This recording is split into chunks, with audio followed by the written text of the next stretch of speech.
ये कहानी एक समृद्ध राज्य की है जहां हर कोई सुखी और संतुष्ट जीवन जीता था। लेकिन एक दिन राज्य की राजकुमारी चंद्रलेखा रहस्यमय रूप से बीमार पड़ने लगी। वह दिन प्रतिदिन कमजोर होती जा रही थी और उसके चेहरे की चमक भी फीकी पड़ने लगी। पूरे राज्य में यह अफवाह फैल गई कि राजकुमारी की बीमारी का कोई सामान्य कारण नहीं था। राज्य के सारे वैद्य और विद्वान उसकी बीमारी का कारण समझने में असमर्थ थे। सभी उपायों के बावजूद राजकुमारी का स्वास्थ्य सुधरने के बजाय और बिगड़ता जा रहा था। एक दिन राज्य में एक रहस्यमय तांत्रिक का आगमन हुआ। वह एक लंबा काला चोगा पहने हुए था, गले में अस्थियों की माला डाले हुए और माथे पर भभूत लगाए हुए था। उसके चेहरे पर एक तेज था और उसकी आंखों में गहरी रहस्य की झलक थी। लोग कहते थे कि उसकी सिद्धियों से किसी भी समस्या का समाधान संभव है। जब राजा ने तांत्रिक के आगमन की खबर सुनी तो उन्होंने उसे महल बुलाया।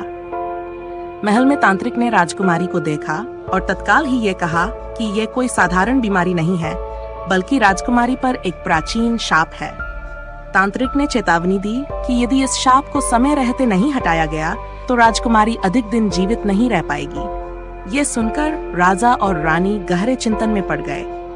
वे तांत्रिक से उपाय पूछने लगे कि इस शाप को कैसे हटाया जा सकता है। तांत्रिक ने गंभीर स्वर में कहा, इस शाप को तोड़ने के लिए एक विशेष अनुष्ठान करना होगा। ये अनुष्ठान बहुत ही गोपनीय है और इसे करने के लिए मुझे राजकुमारी के साथ हर रात एकांत में रहना होगा। राजा और रानी दोनों इस रहस्यमय उपाय को जानने के लिए तैयार हो गए, क्योंकि उनके लिए अपनी बेटी की जान बचाना सबसे महत्वपूर्ण था। तांत्रिक ने उन्हें भरोसा दिलाया कि इस अनुष्ठान के माध्यम से राजकुमारी की बीमारी को समाप्त किया जा सकता है, लेकिन इसके लिए उन्हें पूरी रात अनुष्ठान में एकांत में रहना होगा और किसी भी बाहरी व्यवधान से बचना होगा।